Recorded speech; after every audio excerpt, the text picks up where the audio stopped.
시편 55편 12절부터 23절입니다. 지난 시간에 목요일에 1절부터 11절까지 했고요. 오늘 12절부터 23절까지. 내 짐을 던져 주께 맡기라. 이건 제가 설교로 여러 번 했던 본문입니다. 시편 55편 22절 말씀 같이 읽겠습니다. 내 짐을 주께 맡기라. 그러면 그분께서 너를 붙드시고 의로운 자 흔들리는 것도 결코 허락하지 아니하시로다. 내 짐을 주께 던져 맡기라. 내 짐을 쭉 던져. 캐스트 던지죠. 내 짐을 이제 우리 성경에는 캐스트라는 단어가 없네 아예. 왜 혼전이 왜 빼먹었지? 내 짐을 던져 주께 맡기라면 던져. 여기 캐스트라는 단어가 있어요. 내 짐을 던져 주께 맡기라. 오늘 계속해서 시편 55편을 공부하겠습니다. 기도합시다.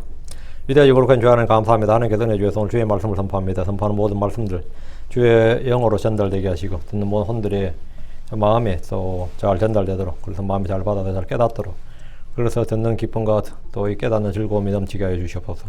늘 아버지 저희에게 배움의 마음을 주셔서 다만 우리가 내게 배우라 하신 말씀대로 저희가 주님께 배우길 원합니다. 주의 성령께서 스승이 되시고 가르쳐 주시옵소서. 저희가 모두 주 앞에 있습니다. 주께서 말씀해 주십시오. 저희가 듣습니다. 아버지 하나님께서 은혜 베풀어 주십시오. 그리고 저희에게 힘을 주시고 또 아버지 도움을 주시옵소서. 여러 가지 힘들고 어려운 혼들이 많이 있습니다. 하나님께서 무엇보다도 영의 문제를 해결해 주시고 또 마음의 이 심령의 모든 문제를 해결해 주시옵소서. 그리고 아버지 하나님 이 삶에서 몸에 관련된 모든 것들과 또 아버지의 삶의 모든 일들을 처리해 주시기를 원합니다. 모든 일을 주님께서 내 일을, 내 사정을, 또 내 짐을, 내 염려를 주께 맡기러 가셨습니다. 아버지는 저희가 모든 걸 주께 던져 맡깁니다. 하나님께서 은혜 베풀어 주십시오. 감사드리며 주의 성기도 합니다. 아멘. 이 시편은 예언의 시편이라고 그랬어요. 대환란 가운데 있는 성도들, 유대인들이 겪는 영적 고통과 물리적 고통을 다 다루고 있습니다. 물론 우리는 이것을 개인의 체험을 바탕으로 우리 자신에게 영적 교훈적으로 얼마든지 적용할 수 있습니다. 그건 주로 설교 시간에 하는 겁니다. 그런데 그런 때에 우리가 이제 매우 주의해야 됩니다. 우리는 기도하면서 하나님께서 나의 간구에서 떠나 숨지 말라 이렇게 기도할 수는 없습니다. 시편 55편은 아무리 영적으로 적용하더라도 하나님께서 나의 간구에서 떠나 숨지 말라 1절처럼 이런 기도는 크리스천이 할 수 있는 기도는 아니죠. 왜? 주님은 떠나는 일이 없으니까, 내가 결코 너를 떠나지 아니하라, 너를 버리지 아니하라 했으니까 아무리 영적 교훈적으로 적용해도 그런 식으로는 적용할 수 없죠. 우리가 원망하는 가운데 애곡하며 소리 지를 수 있겠지만 그것은 모든 일에 감사함으로 기도하라는 주의 말씀과는 정면으로 배치됩니다. 위배되죠. 이 말씀도 2절 말씀도 우리한테 적용하기는 좀 무리구나 이렇게 알 수 있는 거죠. 3절부터 5절 말씀은 완벽하게 대환란을 다루고 있습니다. 5절에서 8절처럼 광야로 멀리 도망가서 안식하겠다는 것은 신약의 크리스천들의 간구나 기도가 될 수 없습니다. 그렇죠? 우리는 그렇게 안식을 얻을 수가 없어요. 우리가 안식을 얻는 방법은 주께 나오고 주께 배우는 겁니다. 우리는 주님 안에서 주님 앞으로 은혜 왕자 앞으로 나아가서 안식을 얻는 것이지 광야로 도망가서 안식을 얻는 것 그건 말이 안 되죠. 이건 문자적으로 해석하자면 당연히 환난 성도들에 해당되는 것이다. 이렇게 알 수 있는 거죠. 저도 예전에 이 선교에 있을 때는, 대학 다닐 때는 성경을 이제 이런 걸 배우지 못했을 때는 모든 구절을, 모든 말씀을 현재 나에게 적용하는 거. 그걸 잘하는 게 이제 말씀을 우리 표현은 말씀을 잘 판다 그랬어요.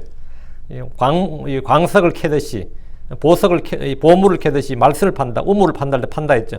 말씀을 파라 그래가지고 이 말씀을 판다 하면서 진짜 이 꿈보다 해몽이라고, 본문은 어쨌든 간에 어쨌든 이 내 자신에게 이렇게 교훈을 받아 좀 은혜롭게 적용하려고 굉장히 애를 많이 썼던 기억이 있습니다. 물론 뭐 그게 헛된 것이다 그게 아니고 이제 본문의 본래 의미를 놓치고 이제 하는 거죠.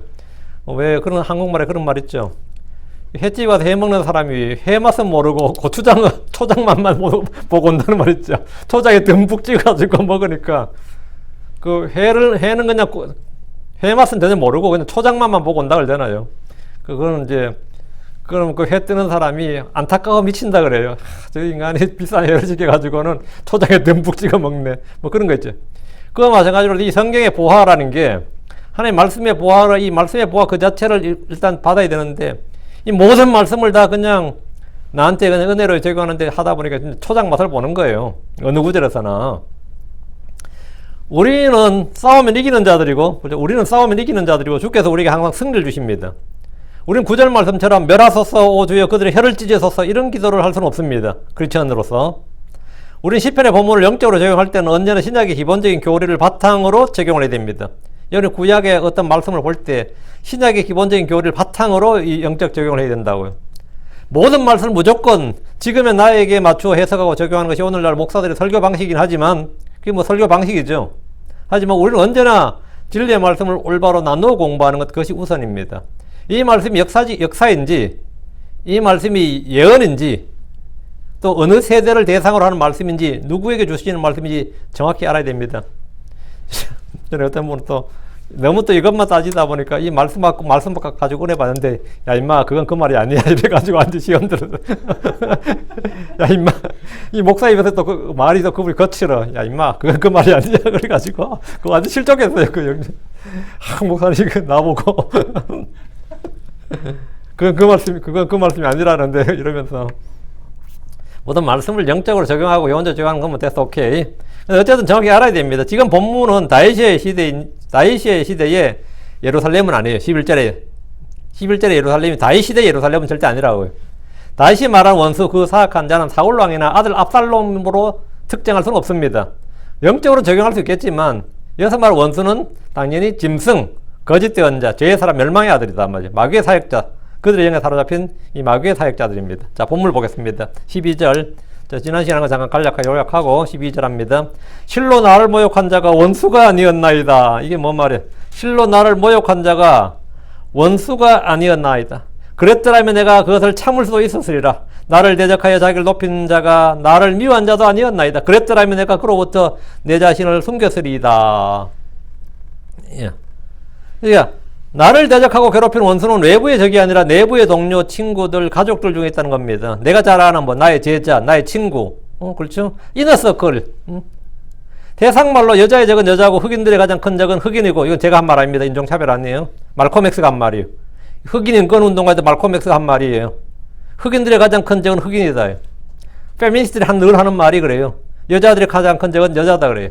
일제시대 때 조선인들을 가장 괴롭힌 사람은 일본 헌병이 아니라 토웨라 그렇죠. 토착 외국. 이것도 독립신문에 나온 말입니다. 그 내가 이 사설을 쓴 사람 이름 잘 모르겠는데 제가 한 말이 아닙니다. 그 뭐 유튜버들이 한 말이 아니에요. 이거는 그때 한국의 어떤 사람이 그 독립신문 신문에 쓴 말이에요. 그래서 토웨란 말이 나왔는데 요즘 막 다시 리마인드가 되고 있더라고요. 그 오장들이라 그래요. 일제시대 때 조선인들을 가장 괴롭힌 사람이 같은 조선인인데 그 중에서 오장이라 그래요. 오장. 오장들이 가장 괴롭혔는데 아마 노문시 장인이 오장이었던가 그럴 거예요 아마. 그 신기남 씨 뭐 누구도 아빠가 오장이었다 그러더니 하여튼 그래가지고 뭐 친일파 척결하자 그랬더니 전부 다 뭐 자기 가족이 다 걸려있더라 뭐 그렇게 했었죠. 다윗에게 가장 큰 원수였던 사울왕은 그의 장인이었습니다. 원수가 아니라 그의 장인이 가족이었다고요. 다윗이 왕이 된 후에 도망자가 된 것은 블레셋이나 모압이나 암몬이 쳐들어와서 아니 외부의 어떤 외적들이 쳐들어와서 이 도망간 게 아닙니다. 아들 압살롬 때문에 도망갔습니다. 압살롬 때문에 도망갔어요. 다윗이 도망을 가본 것은 두 번인데 한 번은 뭐예요? 장인 때문에, 한 번은 아들 때문이었어요. 둘 다 가족이었다고. 실로 나를 모욕한 자가 원수가 아니었나이다. 이 말은 성경을 통해서 대상 역사를 통해서 또 우리의 체험을 통해서 늘 입증되는 진리 중에 하나입니다. 아벨을 죽인 원수는 형이었던 가인이었습니다. 이삭을 괴롭힌 사람은 형제 이스마엘이었습니다. 에서를 속이고 그의 장자권과 복을 빼앗아간 사람은 쌍둥이 동생 야곱이었고 이 일의 조력자는 그의 어머니였습니다. 참 배신감 느끼죠? 요셉을 죽이려 했던 사람들은 그의 형제들이었고 그들이 그를 이집트로 팔았습니다. 모세를 대적했던 아론과 미리암은 그의 원수가 아니었습니다. 실로 나를 모욕한 자가 원수가 아니었다는 말은 내부의 적, 배신자, 반역자에 관한 것입니다. 그렇죠? 우리 박근혜 대통령을 탄핵시킨 사람이 민주당 같아요? 문재인 씨 같아요? 아닙니다. 그 김무성이 유승민이 같은 그런 보수의 적은 보수라고 걔들이 찬성 안 했으면 절대로 탄핵될 일 없었어요. 절대로. 왜? 3분의 2가 찬성해야 된다고 국회에서. 그 당시에는 의석수가 절대로 탄핵될 구조가 아니었어요. 근데 왜 탄핵됐겠어요? 예.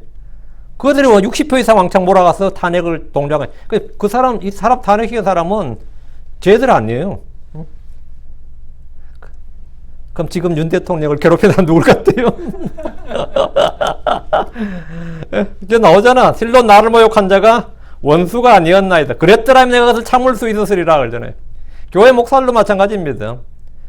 누가 어느 주민이 나를 모욕하겠어요? 아니 어느 장로교 목사가 나를 모욕하겠어요? 아니라고. 누가 모욕하는 거죠? 예.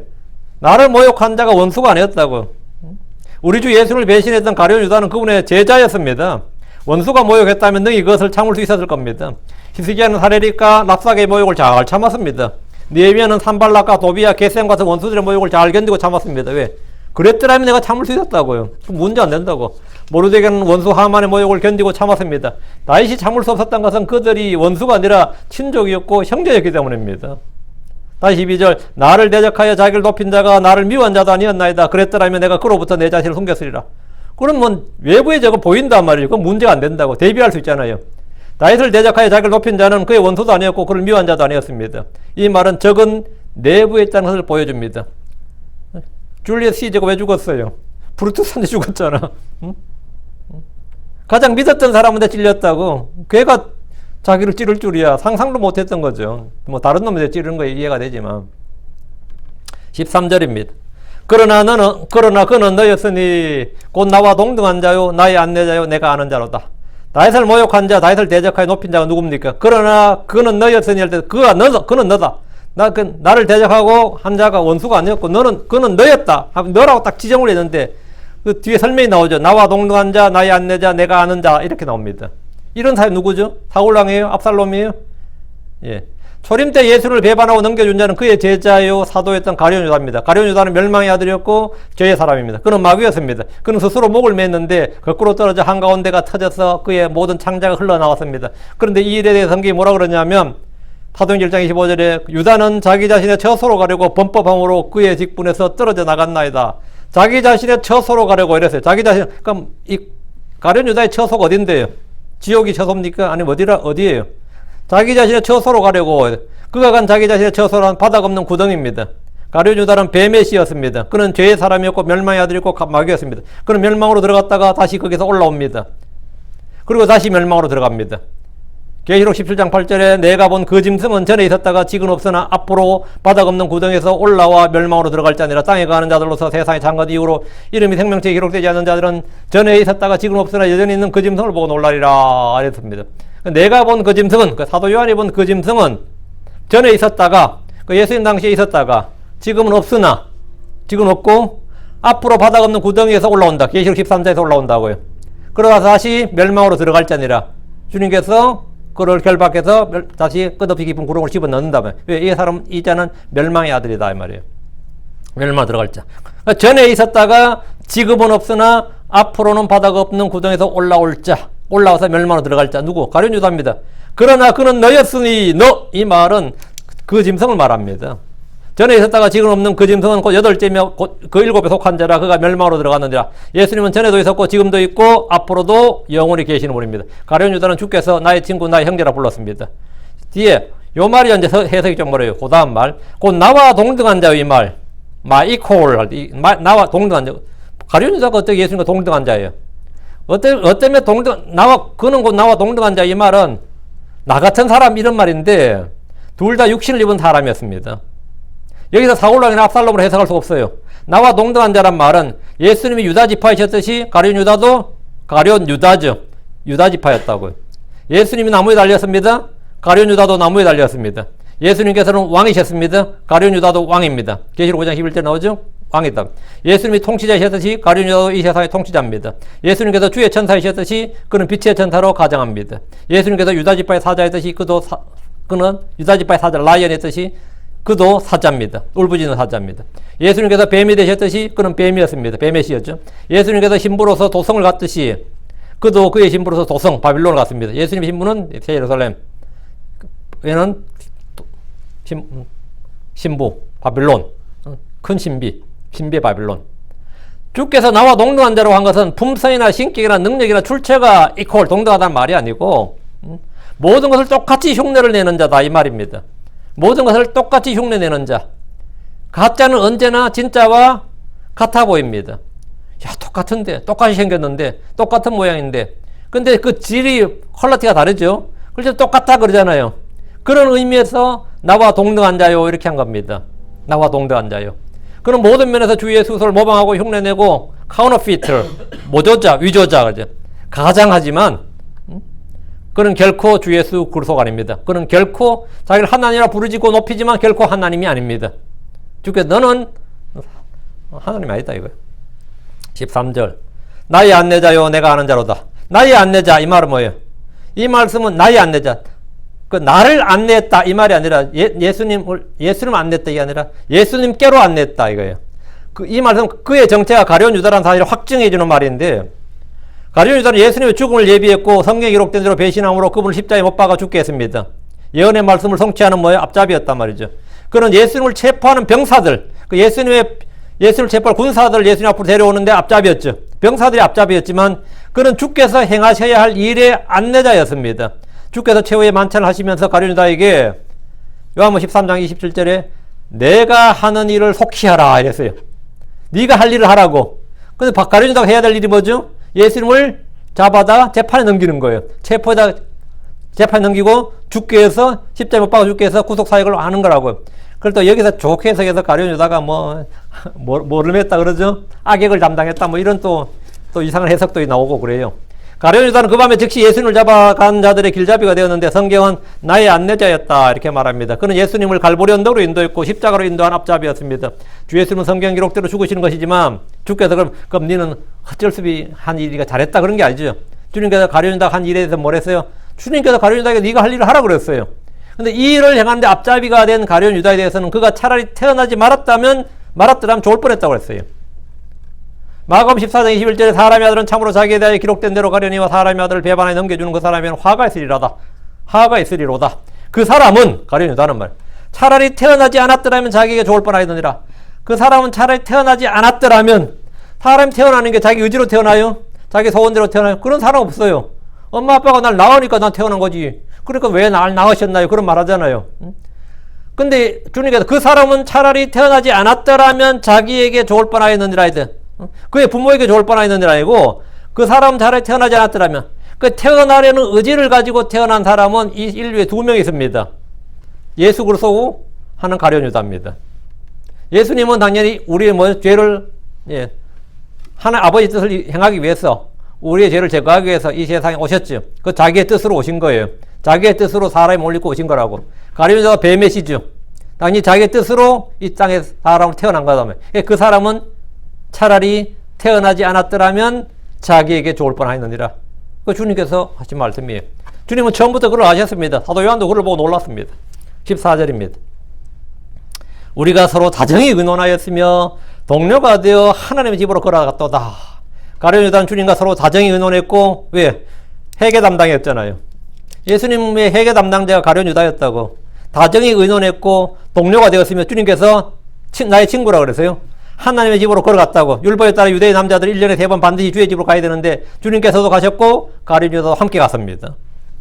그 외에도 주님은 성전에 자주 가셨지만 어쨌든 하나님의 집으로 걸어갔도다. 문자 그대로입니다. 15절 사망이 그들을 붙들게 하시며 또 그들을 산채로 지옥에 내려가게 하소서. 이는 사악함이 그들의 거처들에 있으며 또 그들 가운데 있기 때문이라. 여러분 그가 하다가 그들 복수로 바뀌어버렸죠. 복수로 그들을 이건 뭐죠?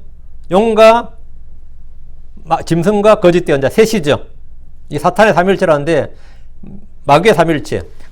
그 사망이 그들을 붙들게 하시며 또 그들을 산채로 지옥에 내려가게 하소서. 이는 사악함이 그들의 거처들에 있으며 또 그들 가운데 있기 때문이라. 이 기도는 저주의 기도의 하이라이트인데 사망이 그들을 붙들게 하시며 이 말은 죽여달라는 겁니다. 또 그들을 산채로 지옥에 내려가게 하소서. 이제 성경에 어떤 죄인도 산채로 지옥에 내려가는 일은 없습니다. 물론 예외가 있다면 한 번 있죠. 광야에서 고라의 반역 때 그들의 집과 고라에게 속한 모든 사람과 그들의 모든 물건을 땅에 입을 벌려서 삼켜버린데 산채로 지옥을 떨어진 예가 한 번 있어요. 나머지는 그냥 죽죠. 죽고 혼이 지옥에 가죠. 몸은 무덤에 흙으로 돌아가고. 고라는 사마에 붙들렸고 산채로 지옥에 내려갔습니다. 고라는 모세를 대적했습니다. 모세는 예수 그리스도의 모형이에요. 예수를 대적했던 고라와 같이, 모세를 대적했던 고라와 같이 예수님을 대적했던 누구. 신약에도 이런 예가 나옵니다. 그게 계시록 19장 20절이에요. 짐승이 잡히고 또 그 앞에서 기적을 해가던 거짓 대언자도 그와 함께 잡혔는데 둘이죠. 짐승과 거짓 대언자 그들이 잡혔는데 그는 짐승의 표를 받은 자들과 그의 형사에게 경배하던 자들을 기적들로 속이던 자라. 이 둘이 산채로 유황으로 불탄 호수에 던져져. 산채로 불호수에. 이게 뭐라고? 15절 말씀이에요. 사망이 그들을 붙들게 하시며 그들을 산채로 또 그들을 산채로 지옥에 내려가게 하소서. 이거지. 그 짐승과 거짓 예언자는 사망에 붙들리고 산채로 굴못에 던져집니다. 이건 예언의 말씀이다. 예언의 시편이에요. 주께서 사악한 자들 원수들에게 이런 심판을 내리신 것은 그들의 사악함이 그들의 거처들에 있었고 그들 가운데 있기 때문입니다. 그 마귀는 그 안에서 불법이 발견되었다 그랬죠. 그 죄는 그 안에 있었다고. 불법은 그 마귀 안에 있었단 말이죠. 그 안에 있었어요. 거짓 예언자 그 안에 있고 다 마찬가지. 예, 그 사악함이 그들의 거처들에 있으며 그들 가운데 있다. 16절. 나로 말하건대 난 하나님을 부르리라. 그리하면 주께서 나를 구원하시리라. 16절부터는 내용이 다윗의 개인 기도로 돌아옵니다. 16절부터는 나로 말하건대 이 말은 세상이 어떠하든지 사람들이 어떠하든 관계없이 자신의 믿음과 결심을 밝히는 겁니다. 나는 나로 말하건대 나로 말하자면 나로 말하건대 난 하나님을 부르리라. 이 말은 단지 다윗의 믿음과 결단이 아니라 우리가 가져야 할 믿음의 자세입니다. 이 말은 대환란대 남은 자들 이기는 자들이 짐승과 거짓 예언자의 박해와 세상의 조류를 거절하고 죽으면 죽으리라. 그래서 기꺼이 죽는 그런 사람들이죠. 이 말은 이 본문은 그 말인데 여호수아는 이스라엘 회중들 앞에서 여호수아 24장 15절에 만일 주를 섬기는 것이 너에게 나쁘게 보이거든 너희 조상들이 강자편에서 섬기던 신들이든지 혹은 너희가 거하고 있는 땅의 아모리 족속의 신들이지 너희가 섬길 자를 너희를 위해 날 택하라. 그러나 나와 내 집으로 말하건대 우리는 주를 섬기겠노라. 우리는 주를 나와 내 집으로 말하건대 우리는 주를 섬기겠노라. 나와 내 집으로 말하건대 세상이 모두 주와 그의 말씀을 버려도 나는 주를 섬기겠다. 세상이 모두 다 뭐 바알을 섬기든 뭘 하든 나는 주를 섬기겠다 이거예요. 나로 말하건대 나는 하나님을 부르리라. 지금 16절 보세요. 나로 말하건대 나는 하나님을 부르리라. 다니엘이 이 말씀대로 온 국가의 기도 금지를 내렸을 때 개의치 않고 하루 3번 주를 부르고 주께 기도했습니다. 사무엘은 또한 나로 말하건대 너희를 위하여 기도하기를 심으로 내가 결단코 주께 죄를 짓지 아니하고 선하고 바른 길을 너에게 가르칠 터인즉 그랬어요. 나로 말하건대 나는 한다 이거. 뭘 한다고요? 하나님을 부른다고. 기도하기를 쉬지 않는다고. 응? 나는 바알에게 다른 형사에게 경배하지 않는다. 그게 다니엘의 세 친구들이 했던 거예요. 왕이 뭐라고 하든지 나는 영광로에 던지든 말든 나로 말하건대 나는 뭐 말이라 이거예요. 나는 뭐 한다. 이것이 오늘날 크리스천들에게 요구되는 신실함입니다. 이걸 신실함이라고 그래요. 환난 성도들은 이런 믿음이 더욱더 요구됩니다. 적그리스도 왕국에서는 영적 고통과 혼의 고통 외에 신체적 위협이 직접적으로 가해지고 많은 이들이 죽음을 맞습니다. 신체적 위협이 가해진다고요. 이 폭력이 일상이라고요. 그 재산의 몰수나 폭력이 일상이고 감옥에 갇히는 것, 채찍질 또는 목베임 이런 게 일상이단 말이죠. 그럼에도 불구하고 나는 하나님을 부르겠다는 겁니다. 그리하면 주께서 나를 구원하시리라. 그리하면 주께서 나를 구원하시리라. 주의 이름을 부르는 자는 구출을 받습니다. 예. 그러면 지금 우리 성경에 나로 말하건 나는 하나님을 부르리니 해놓고 주께서 나를 구원하시리라 이래야 돼 있잖아. 이게 아니고 이제 이렇게 하면 되고, 예. 나로 말하건 내가 하나님을 부르리라. 세미콜론하고 나오죠. 요것들은 그리하면 이렇게 요걸 딱 살려서 해야 돼요.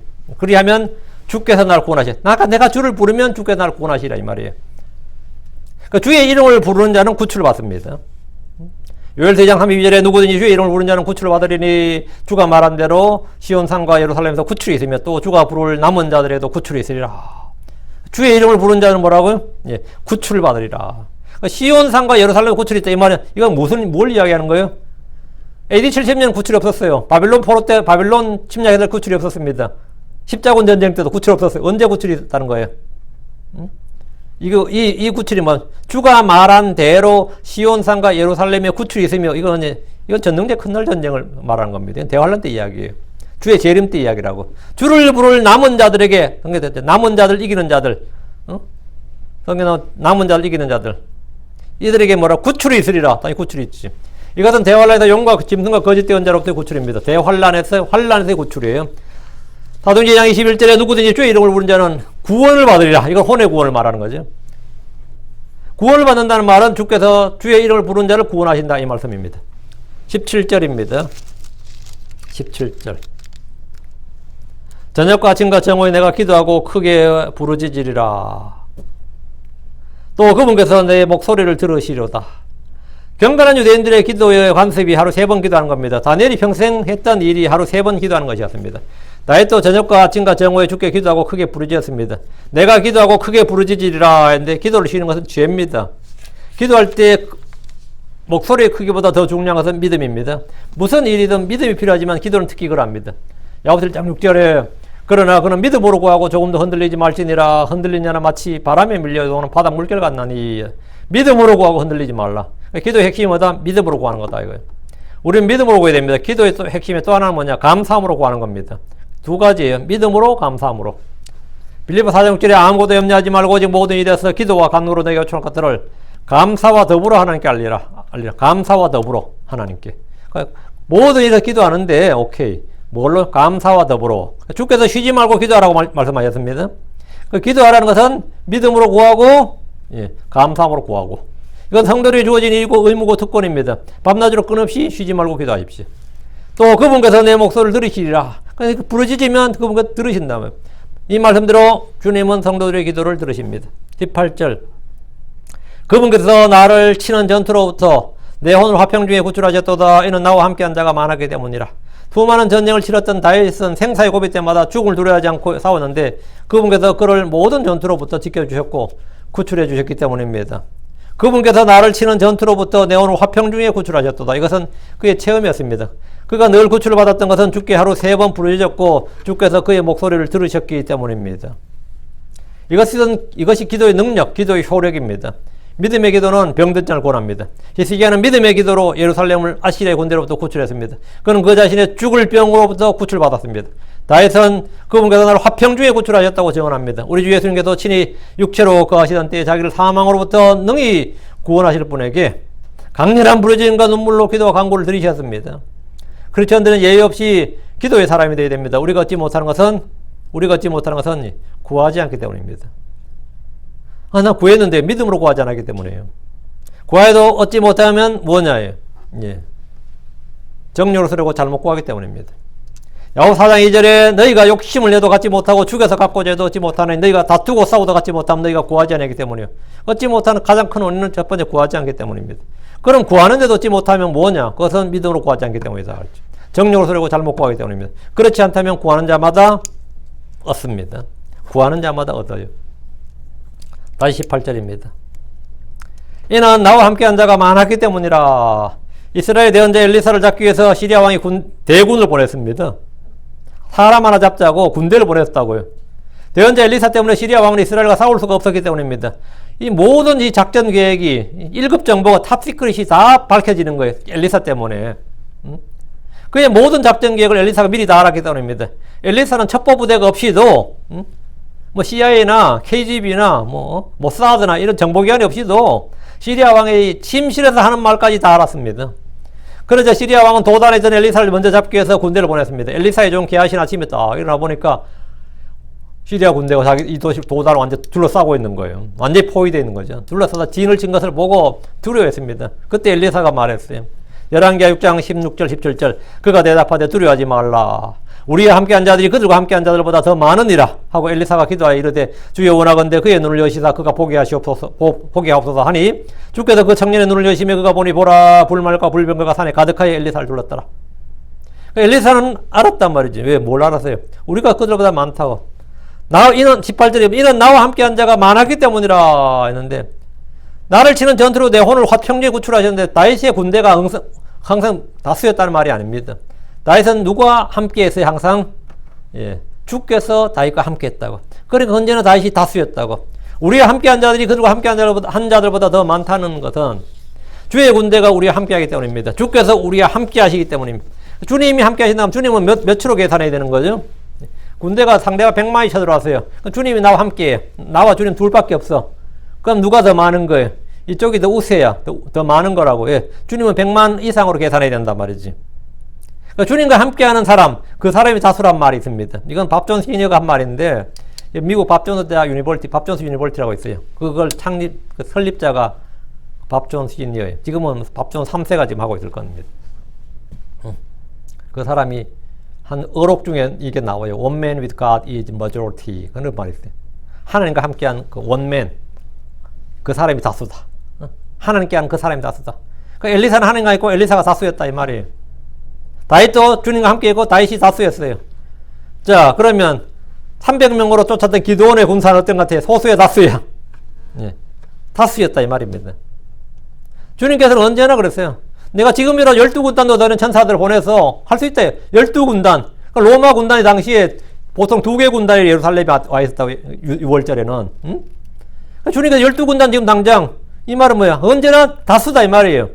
엘리사는 게하시아 둘만 있는 것이 아니라 시리아 군대보다 더 많은 다수였습니다. 아시리아 군대에 둘러싸인 히스기야 왕은 당연히 성 안에 갇혀 있는 이스라엘 군대가 몇 명, 유대인이 몇 명 안 됐죠.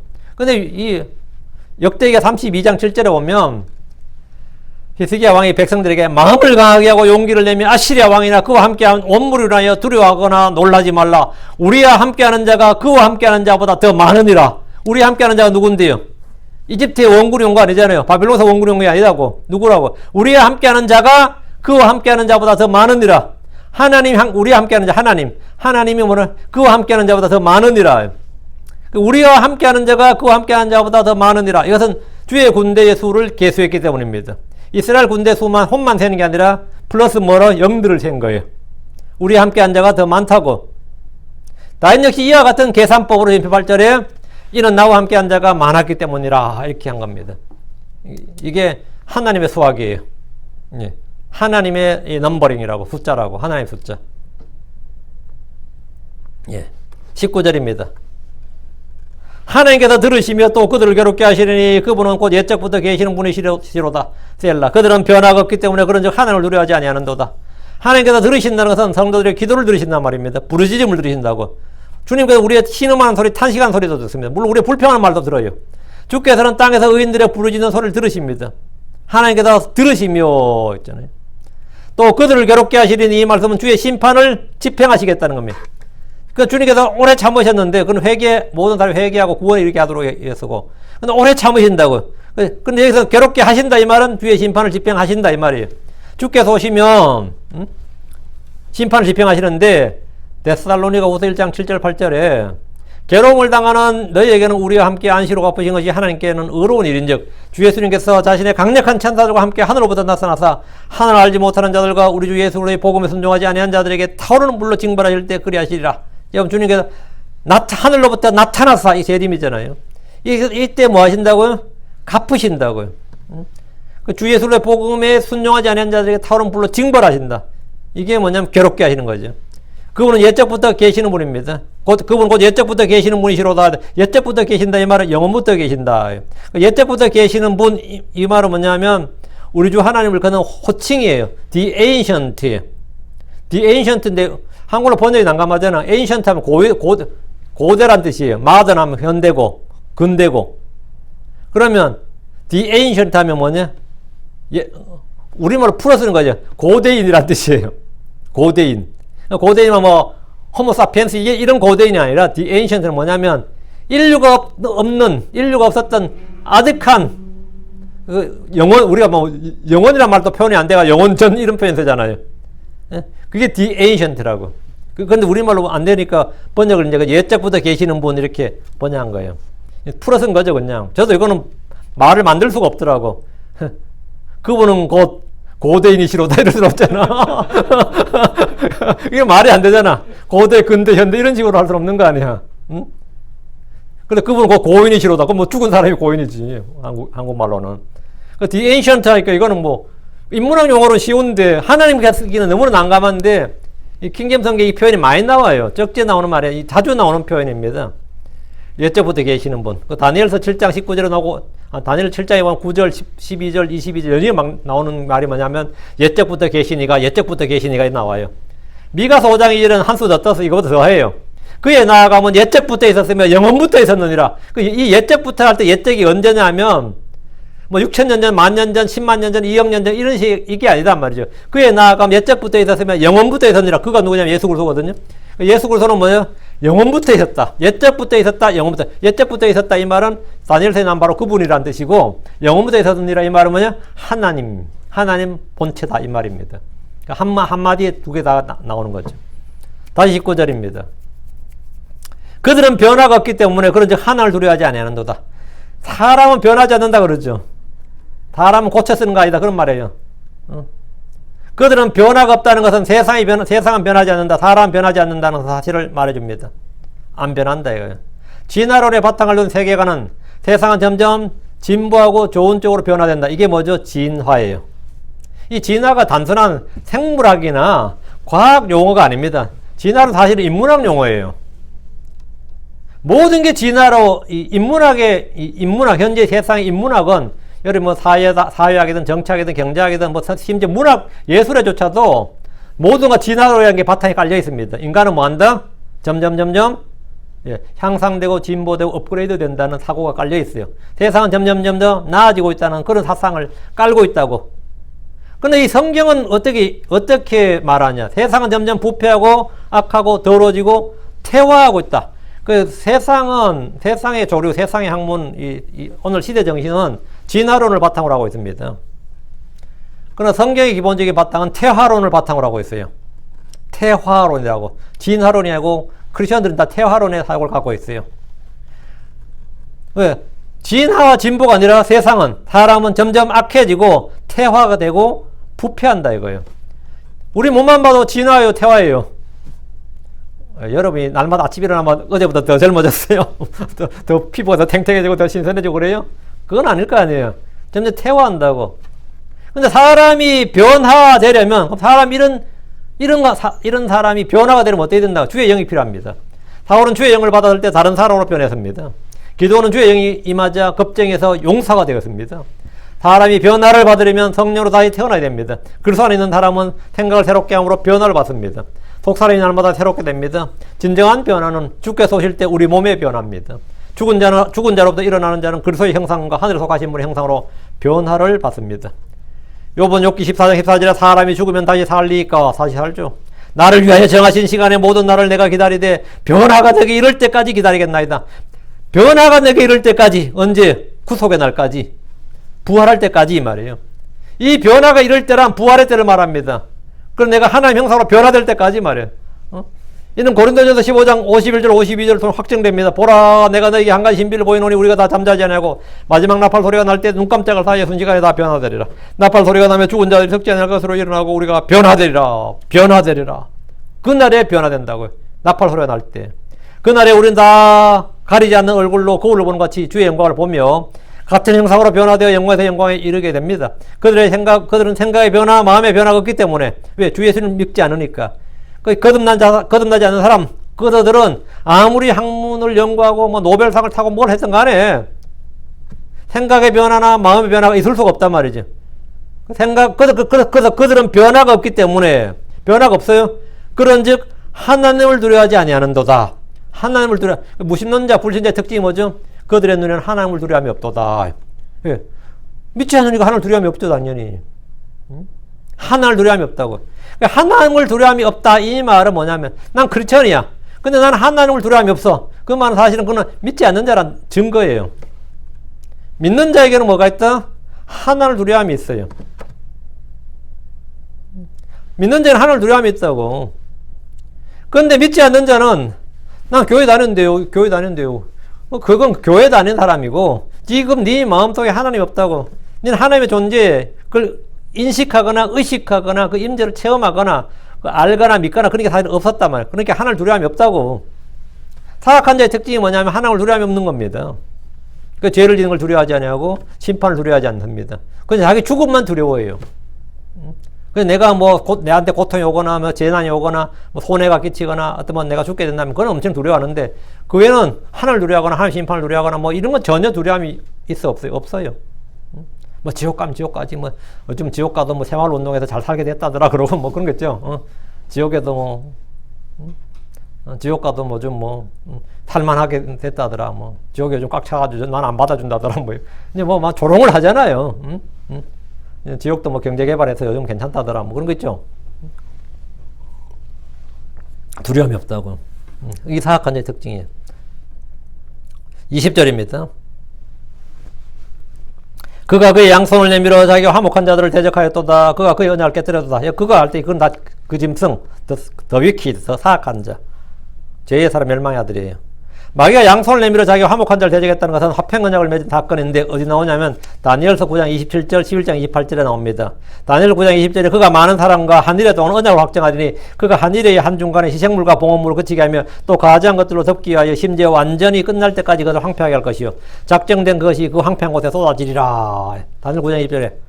그리고 여러분 한일에 동안 언약을 확정하더니 그 한일에 동안 언약을 확정한다. 그 7년간 언약 7년 조약을 맺는다 이 말이죠. 그가 많은 사람과 한일의 동안 그 이스라엘과 7년 동안 언약을 확정한다 이 말입니다. 7년 언약, 7년 평화 조약 뭐 이런 겁니다. 이건 7년 언약이고 7년 대환란의 기간입니다. 하나님 언약은 영원합니다. 사람의 언약은 일시적입니다. 마귀 언약은 그 일시적인 언약인데 그나마도 거짓입니다. 그는 7년 언약을 맺었지만 한중간에 깨어버립니다. 이것이 후 3년 반의 시작입니다. 그래서 다니엘 11장 28절 그때 그가 많은 재물을 가지고 자기 땅으로 돌아가며 자기 마음속으로 거룩한 언약을 대적하고 공적을 세우며 자기 땅으로 돌아가리라. 자기 마음속으로 거룩한 언약을 대적하고 했는데 거룩한 언약은 주 하나님 언약입니다. 그 언약을 맺은 지 3년 반이 지나면 화목한 자들을 대적합니다. 그가 그 언약을 깨뜨렸도다. 이로써 후 3년 반의 대환란이 시작됩니다. 그는 하나님의 성전에서 자신을 하나님으로 보이며 사람들의 경배를 요구합니다. 거짓 대언자는 곳곳에 그의 형상을 만들게 하고 그의 표를 받게 합니다. 대언자 다윗은 자연스럽게 먼 미래에 있을 주의 날에 대해서 예언하고 있습니다.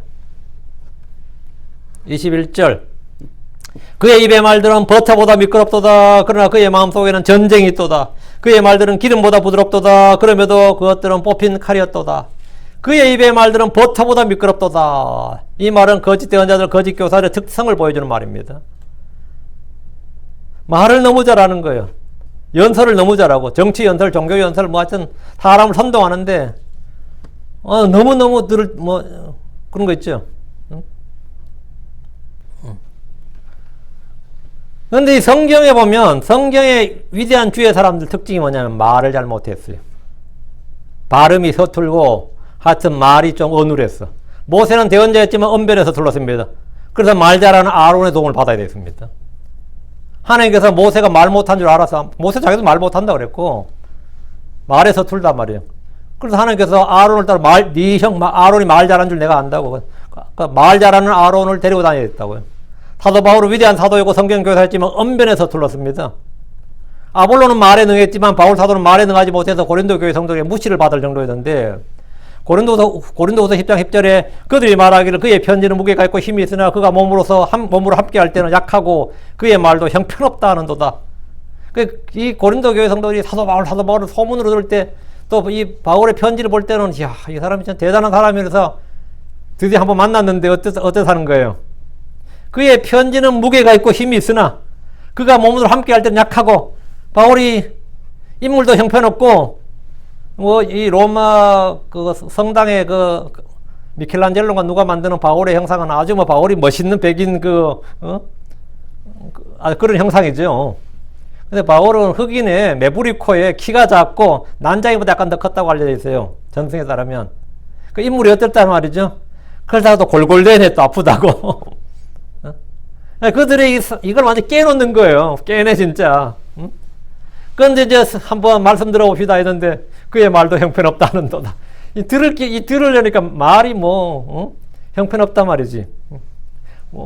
사투를 썼는지 아니면 나처럼 사투를 썼는지 하여튼 말을 맞지 더덕벅벅대는지 그래. 저도 예전에 내가 말 못하는 생각 안 했는데 요즘 내가 좀 이 발성 액센트도 별로 안 좋고 인터네이션도 안 좋고 발음도 안 좋고 다 안 좋다는 거예요. 요즘 내가 오히려 위로를 받네 지금. 말 잘하는 사람이 없었으면 그리스 철학자들은 수사학이나 웅변학으로 무장을 해가지고 말을 잘했는데 복을 전한 바울은 그런 변증과 논리와 비유와 학문 철학으로 복을 전하지 않습니다. 내가 사람의 지혜로 전하지 않는다. 사람의 지혜로. 그래서 사람들이 직접 그를 보면서 설교를 들을 때 그의 몸은 약하고 그의 말도 형편없다고 했습니다. 그러나 바울은 고린도전서 1장 11절에 그리스도께서 침례를 주라고 나를 보내지 아니하시고 복을 선포하라고 보내셨거니와 이 일을 말의 지혜로 하지 아니하면 그의 십자가 무효가 되지 않게 하려 함이라. 말의 지혜로 하지 아니하면 말의 지혜로 하지 않는데 그래서 철학이나 논리나 웅변 수사학을 동원한 게 아니단 말이지. 그래서 유창하게 말해서 그의 입의 말들은 버터보다 미끄럽도다. 이게 good words and fair speech 그게 아니다 말. 말 잘하는 설교자들이 정말 많지만 말씀을 잘 선포하는 설교자는 극히 적습니다.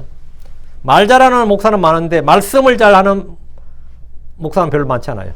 바울은 말에는 서툴렀지만 그의 그런 힘이 있었고 그의 일은 철저히 드러났습니다. 고린도서 11장 6절에 내가 비록 말에는 서투를지 모르나 지식에는 그렇지 아니하니라.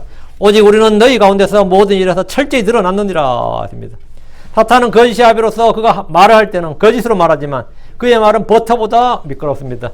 로마 16장 18절에 그런 자들은 우리 주 예수를 섬기지 아니하고 자기 배를 섬기며 좋은 말과 빼어난 말솜씨로 순진한 자들의 마음을 속이느니라. 좋은 말과 빼어난 말솜씨로 순진한 자들의 마음을 속이느니라. 제가 예전에는 애들 학교 데려다니면서 꼭 듣는 설교가 있었어요. 아침마다 설교를. 그분은 일주일 내내 설교를 해요. 나는 그렇게 유명 목사님 몰랐는데 나중에 인터넷 찾아보니까 엄청 유명한 목사님이더라고요. 닥터 제로마이아 해가지고. 근데 그렇게 말을 잘해요. 정말 말을 그렇게 잘할 수가 없어. 이게 캘리포니아 사람이더라고요. 근데 내용이 없어요. 제가 거의 몇 년을 거의 매일 들었던 것 같아. 왜 매일 들었겠어요? 말을 잘해. 그거다 또 쉬워. 알아듣기가 너무 쉬운 거예요. 너무 쉬워. 거의 뭐 성우급이야. 발음이나 이런 것도, 목소리나 이런 것도. 하나님은 거짓 교사, 거짓 대언자들은 주 예수 그리스도가 아닌 자기 배를 섬기는데 그들의 무기는 좋은 말과 빼어난 말솜씨로 사람을 속이는 겁니다. 본문에서 그의 입의 말들은 버터보다 미끄럽도다. 이 말씀은 계시록 13장 5절 6절을 가리키는 겁니다. 계시록 13장 5절 6절에 또 용이 그에게 큰 것들을 말하며 신성모독한 입을 주고 또 42달 동안 지속할 권능을 주며 그가 입을 벌려 하나님을 대적하며 모독하되 그분의 이름과 그분의 성막과 하늘에 가는 자들을 모독하더라. 그 하나님께서는 주의 영을 주셔서 주의 영을 받은 자가 대언자가 되고 주의 말씀을 하죠. 그런데 그렇게 말씀하는 자들이 말에 별로 능하지 못하고 서툴다고요. 주의 영을 받아 말하는데도 주의 말을 하는데 그런데 용이 자기 대언자들에게 용이 거짓 대언자에게 말을 주면 어떻다고요? 빼어난 말솜씨로 순진한 자들의 마음을 속인다. 그 좋은 말과 빼어난 말솜씨로 그의 입의 말들은 버터보다 미끄럽도다 이거예요. 그 사탄에게 영을 받은 사람들은 말을 끝내주기 잘한다 이 말이에요. 주께서 입을 열어 주의 말씀을 선포했다면 마귀는 입을 열어서 신성모독하는 말과 거짓말을 선포합니다. 그의 말들은 기름보다 부드럽습니다. 속임수에 능한 정치인들, 종교인들의 말은 버터보다 미끄럽고 기름보다 부드럽습니다. 그러나 그의 마음속에는 전쟁이 있고 그들은 뽑힌 칼입니다. 히틀러의 말은 독일 사람들의 마음을 움직였습니다. 그런 압도적인 표차로 총통에 당선되었습니다. 여러분 히틀러가 독재자로 총칼로 정권 잡은 사람 아닙니다. 민주적인 선거로 압승을 한 사람이에요. 민주적인 선거로 독일 국민들이 그를 뽑았다고 국민으로부터 표를 얻은 사람이에요. 그러나 그의 마음속에는 뭐가 있었다? 전쟁이 있었고 그의 말들은 뽑힌 칼이었습니다. 스탈린이나 마오쩌둥이나 무솔리나 같은 정치인들 아니 수많은 교황들, 추경들이 다 그랬습니다. 적그리스도는 이런 거짓의 절정을 보여줄 정치인이고 종교인이고 자칭 하나님으로 추앙받습니다. 22절입니다. 내 짐을 주께 던져 맡기라. 그러면 그분께서 너를 붙드시리라. 그분께서 의로운 자가 흔들리는 것을 결코 허락하지 아니하시리라. 전 이 구절을 여러 번 설교했습니다. 그러나 우리가 주께 맡겨야 할 것이라는 제목으로 설교하고 틈틈이 그걸 반복했습니다. 욥은 고난 가운데 거할 때 욥기 5장 8절에 난 하나님께 구하겠고 내 사정을 하나님께 맡기리라 했습니다. 다윗은 주의 손에 내 영을 맡기나이다. 오 주 진리 하나님이여 주께서 나를 구속하셨나이다. 우린 주께 내 사정을 맡기고 내 길을 맡기고 내 짐을 맡기고 내 일들을 맡기고 나의 모든 염려를 던져서 맡게 됩니다. 주께 맡기고 그분을 신뢰하면 그분께서 이루십니다. 맡기고 신뢰하면 그분께서 이루신다고. 시편 37편 5절에 내 길을 주께 맡기라. 또 그분을 신뢰하라. 그리하면 그분께서 그것을 이루어 주시리라 합니다. 내가 여기서 아니면 타주에 짐을 보낸다. 그럼 UPS나 뭐 우체국이나 이런 뭐 페덱스나 인데 가서 뭐예요? 레이블 붙이고 맡긴다고 거기 짐을 맞지요? 내 짐을 맡긴다고 내가 해야 될 일을 맡긴다고 내가 못 가져가니까. 근데 한편 약간 불안하죠. 혹시 짐이 중간에 뭐 분실되진 않을까 뭐 이런 하지만 그래도 보험도 들기도 하고 이게 얼마짜리냐 이런 뭐 적으라 그러고 그런 거 있죠. 그럼 그 보상을 받을 수 있으니까. 그게 맡긴다는 게 뭔지 알겠죠? 여러분이 짐을, 저도 저희만 짐을 두 박스 사가지고 페덱스 가서 그거 딱 맡겼어요. 50불 줬어. 50불 줘가지고 페덱스가 그 짐을 맡겼다고. 그러면 거리를 옮겨준다는 거예요. 거리를 옮겨준다. 그런 제도가 있더라고요. 그럼 그 애들 일단 그 학교 창고로 다 옮겨지고 그 창고에서 그 기숙사 번호 옆에 써놓으면 거기로 또 옮겨준다는 거예요. 근데 찾아보니까 뭐 분실이 많고 뭐가 많고 이런 게 그러니까 불안해하네. 좀 불안하죠, 솔직히. 기도하고 그러면서 내가 못 가지 않으니까 어떻게 하는 거죠? 그러면서 그래도 돈 주고 그래도 맡긴다고. 근데 내가 하나님께 일을 맡길 때는 어떻죠? 우리가 변호사한테 일을 맡기든 회계사한테 일을 맡기든 뭐 일을 맡길 거 아니에요. 내 몸을 뭐 병들 의사한테 내 몸을 맡겨야 되고 돈 주고 맡겨야 됩니다. 그것도 큰 돈 주고 맡겨야 돼. 근데 우리가 하나님께 맡길 때 돈 주고 맡기는 것도 아니에요. 우리 돈 주고 맡기는 거 아니잖아요. 돈 안 주고 맡길 수 있으면 얼마나 좋겠어. 세상 일은 뭐 공짜가 없잖아요. 세상에는 공짜가 없어요.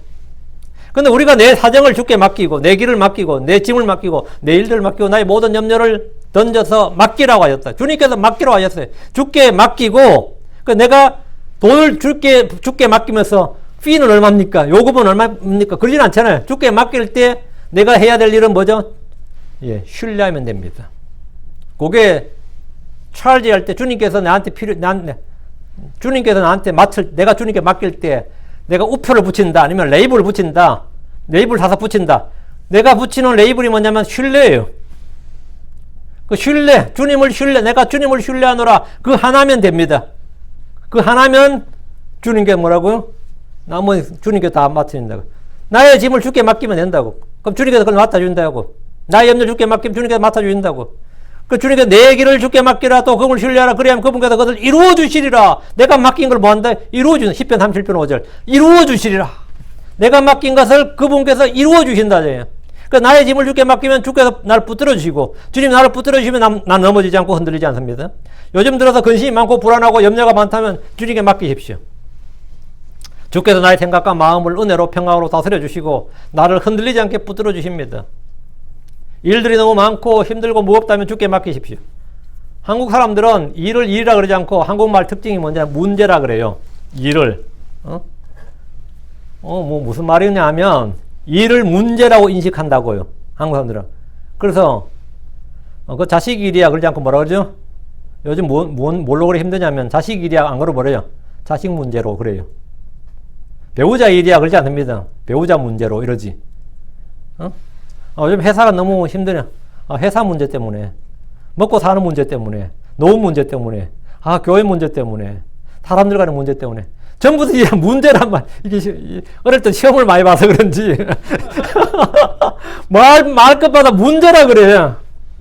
진짜 한국 언어에서 보면 아주 요즘 교회에 일이 많아요. 그런 사람 별로 없어요.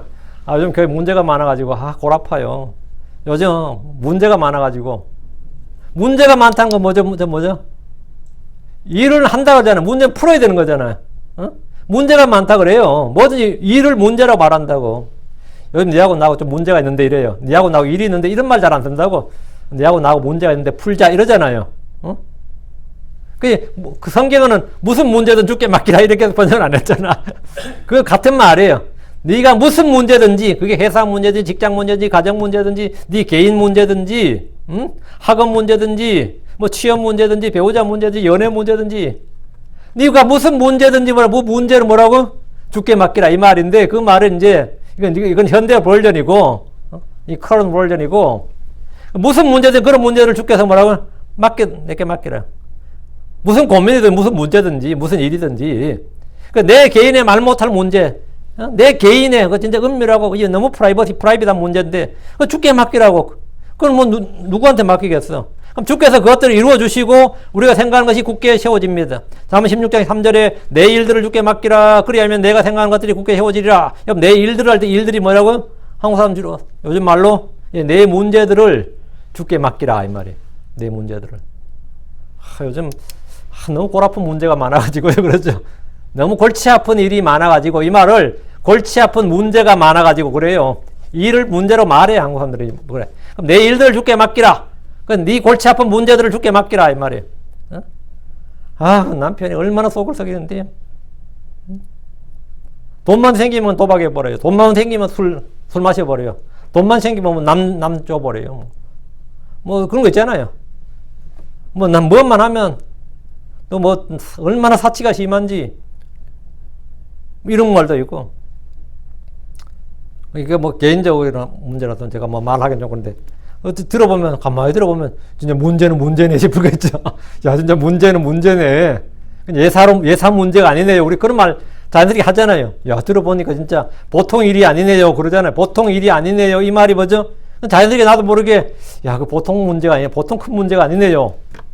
그 일을 하는데 적자가 안 나. 일은 내가 돈을 못 가져와. 보통 큰 문제가 아니죠. 일은 하는데 내가 왜 일을 해요? 이익을 얻으려고 일을 하는데 완전 황당하잖아요. 이게 보통 문제가 아니잖아. 그러면 이게 보통 문제예요? 큰 문제지. 급하고 심각한 문제예요. 우리가 문제라 그러죠. 그럼 어떻게 하라는 거예요? 그걸 잠언 16장 3절에 내 일들을 내 문제들을 주께 맡기라. 그리하면 주께 맡기는 건 우리가 할 일이고 뒤는 주님이 하실 일이에요. 주께서 우리의 모든 일, 모든 사정, 모든 염려를 다 맡기라고 하셨어요. 맡길 때 돈 내고 맡기는 거 아닙니다. 완전히 맡기는 건데, 돈 내고 맡기는 거 아니에요. 이거 완전히 안심할 수 있어요. 베드로 5장 7절에 너희의 모든 염려를 그분께 맡기라. 그분께서 너희를 돌보시느니라. 너희의 모든 염려를 그분께 맡기라. 그분께서 너희를 돌보시느니라. 주님께서 케어하신다. 돌보신다고. 그게 I don't care.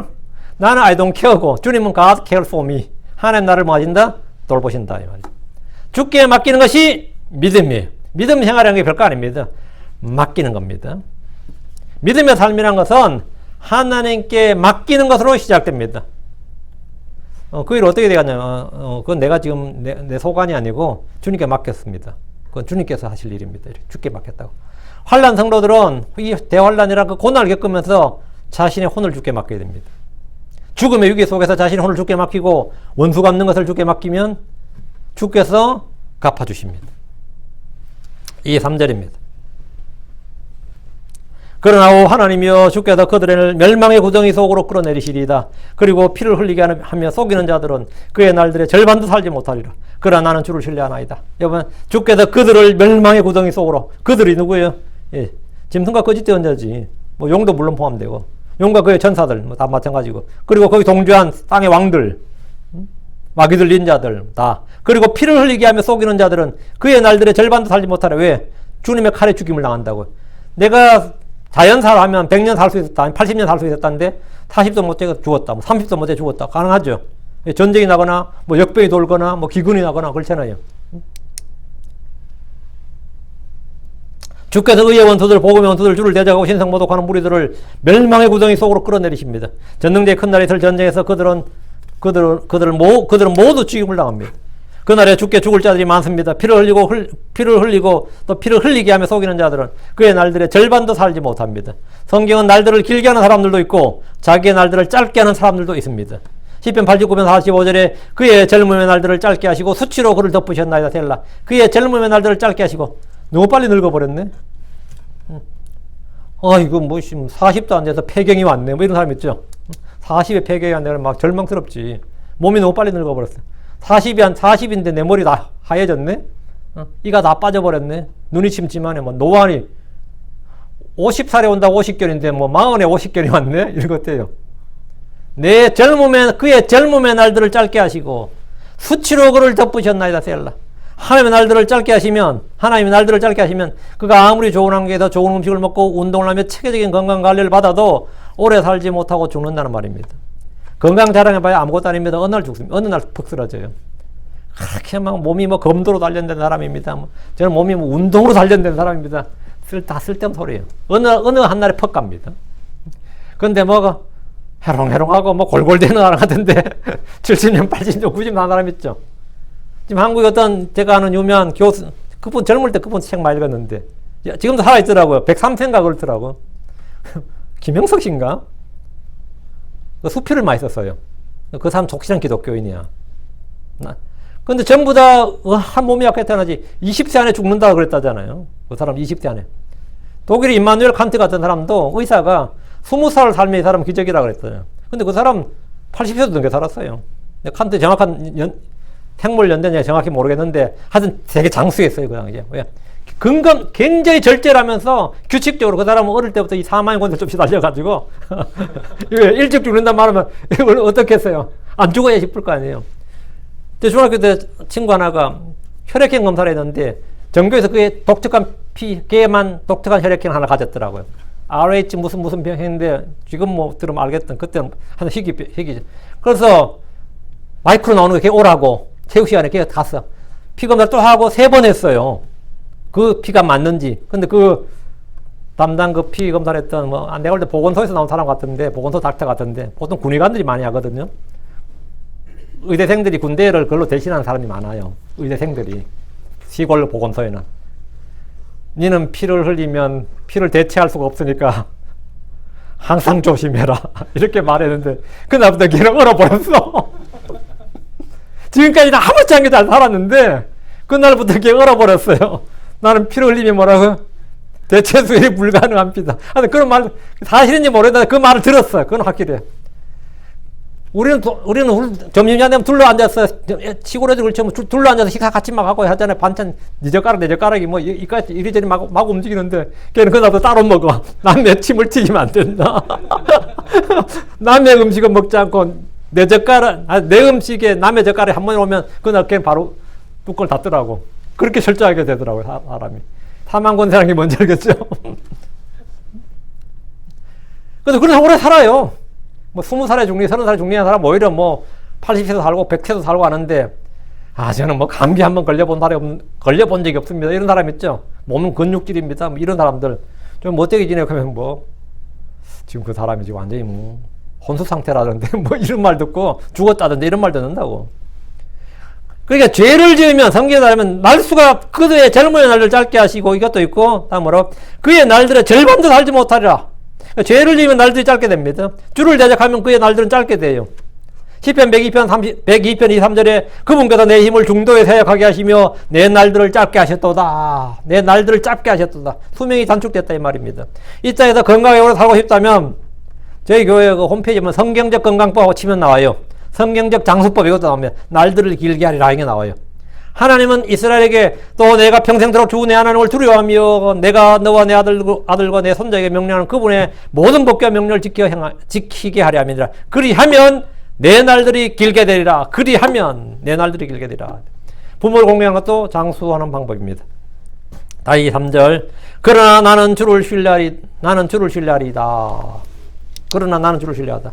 언제나 이게 우리의 슬로건이죠. 그러나 나로 말하건대 그러나 그럼에도 불구하고 나는 뭐하리이다. 나는 주를 신뢰하리이다. 군대를 신뢰하지 말고 재물 불확실한 재물에 신뢰하지 말고 육체를 신뢰하지 말고 이 정부의 시스템 복지제도 이런 거 신뢰하지 말고 친구나 사람들을 신뢰하지 말고 통치자를 신뢰하지 말고 뭐 그 사람이 정치를 잘 펼쳐요. 그런 거 없습니다. 공화당 민주당 그거 없어요. 뭐 국민의힘 뭐 그건 다 필요 없는 소리예요. 그것만큼 어리석은 말이 없어요. 정치는 다 똑같은 놈이에요. 어떤 분이 그러더라. 그 놈들이 정권을 잡았는데 뭐 그놈들이 국민을 위하게 했어요. 그러면서 이제 욕을 하더라고요. 그럼 당신이 지지하는 사람이 정권 잡으면 그 사람 국민을 위할 것 같아요. 그랬더니 당신이 지지하는 사람 그 사람이 되면 국민을 위할 것 같으냐고. 군인이 정권 잡았으니까 그럼 경찰이 정권 잡으면 검찰이 정권 잡으면 아니면 그러면 시민단체가 정권 잡으면 괜찮을 것 같아요? 시민단체가 정권을 잡으면 군인이 정권 잡는 것보다 훨씬 더 이 국민을 위할 것 같아요. 더 악질입니다. 차라리 군인이 나아요. 차라리 군인이 낫다고. 그래서 이 정부를 신뢰하고 정부의 어떤 위정자 통치자를 신뢰한다. 그런 바보가 없어요. 누가 우리의 답입니다. 이런 목사들 뜰빵한 목사가 없어요. 나 킹잼 성경 목사 중에서 선거 전에 누가 답이라고 할 때 내가 의의가 없어요. 우린 예수 외엔 답이 없어요. 예수가 우리의 답이야. 누가 답은 무슨 답이야. 응? 답 같은 소리 하고 있네. 그런 딜딜이들이 없어요. 그런 것들이 참 목사한다 그러고 참 하나님 말씀 전한다죠. 우리는 통치자를 신뢰하지 말라. 이게 기본 중에 기본입니다. 통치자를 신뢰하지 말라. 누굴 신뢰하라고요? 주를 신뢰. 그러나 나는 주를 신뢰하리라. 나라 막으는데 나는 주를 신뢰하리라. 주를 신뢰. 육신을 신뢰하지 말라고. 말을 신뢰하지 말고 무기를 신뢰하지 말고 주를 신뢰. 돈을 신뢰하지 말고 주를 신뢰한 자는 안전합니다. 주를 신뢰한 자는 복이 있습니다. 주를 신뢰한 자는 기름지게 됩니다. 주를 신뢰한 자는 행복합니다. 주를 신뢰한 자는 주께서 그를 둘러 진을 치는 겁니다. 주를 두려워하고 주를 신뢰한 자. 주의 이름 안에 신뢰를 두는 자. 이건 뭐 내일 계속 다룰 이야기인데, 예. 나는 주를 신뢰하리라. 여러분 이거 하나면 가장 잘 아는 겁니다. 나는 주께 맡긴다. 나는 주께 맡긴다. 나는 주를 신뢰한다. 난 나의 명치를 신뢰하지 않습니다. 난 나의 감을 신뢰하잖아요. 나의 감각을 전혀 신뢰하지 않고 어떤 사람의 조언을 신뢰하지 않습니다. 나는 주와 그분의 말씀을 신뢰합니다. 오늘 여기까지 하고 계속해서 내일 다루십시다. 시편 56편 내일 하고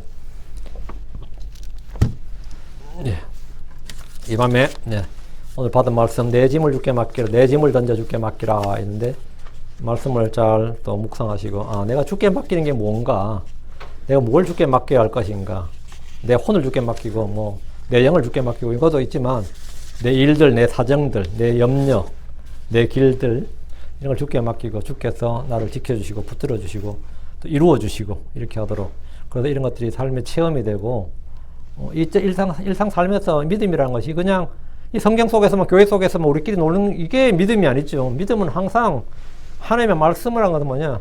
믿음은 실체예요. 믿음은 바라는 것들이 실체요. 보지 못하는 것들이 뭐? 증거니라. 믿음은 실체고 믿음은 증거예요. 믿음은 실체고 믿음은 증거다고. 믿음은 실체란 말. 실체라는 거예요. 네. 믿음은 허상이 아닙니다. 망상이 아니에요. 그냥 나의 희망상이 아닙니다. 믿음은 바라는 것들의, 그냥 바라는 것들이 아니고 바라는 것들의 실체입니다. 실체입니다. 오늘 말씀에 좀 은혜를 받고 여러분도 새롭게 힘을 얻으시길 바랍니다. 기도합시다. 위대하고 거룩한 주 하나님 감사합니다. 하나님께서 함께 하시고 또 복을 주셔서 저에게 하나님의 말씀을 듣게 해주셨습니다. 아버지 하나님 기록된 모든 말씀들, 영광으로 주신 말씀들이 성령을 통해서 저희 마음에 동일하게 또 저희 마음판에 동일하게 새겨주시고 이 기록된 말씀들이 살아서 역사하는 또 이것들이 실체고 증거가 되는 그런 믿음을 저희가 소유하게 하여 주시옵소서. 하나님 하나님 저희가 이 세상 무엇도 신뢰하지 않습니다. 저희 자신을 신뢰하지 않고요.